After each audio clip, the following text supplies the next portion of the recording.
Whispers of a new Cut the Rope leaked just the other day, and just as quickly Cut the Rope Experiments is out on the iPhone. Can it hang with its hit predecessor?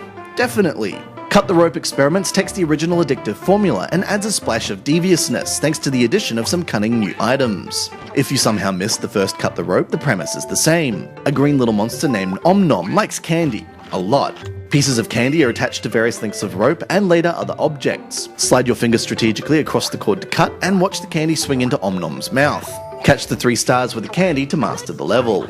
Om Nom is still in the same cardboard box he was stuck in during the first Cut the Rope, but this time he's dropped off at the home of an Einstein-like scientist. Keen to conduct some experiments, the professor packs the game's 75 levels with even more contraptions and machines than the Forerunner. The amount of gadgets here is pretty insane. The first 25 levels alone contain the traditional bubbles that make the candy float, and the tension wires that, when cut, make the candy fly. But there are a handful of new items adding more complexity to the puzzles. For instance, sliders will have ropes connected to the candy, but you can use your finger to move the peg, and the sweets along with it. Platforms act like trampolines so you can bounce the candy in another direction. Touch the whoopee cushion like puffers meanwhile, and a blast of hot air will push the candy along.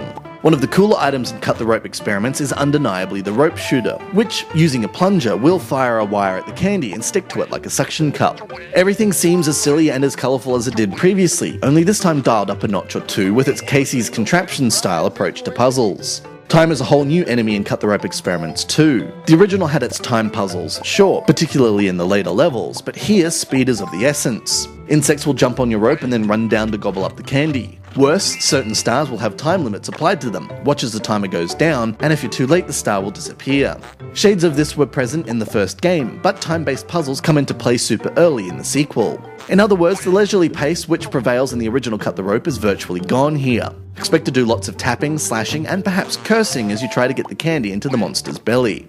Cut the Rope Experiments manages to retain the first game's charm while adding some much encouraged depth to the puzzles. It is easy enough for people unfamiliar with the franchise to sink their teeth into, but even Cut the Rope veterans will go nuts over the new, unique challenges being thrown at them.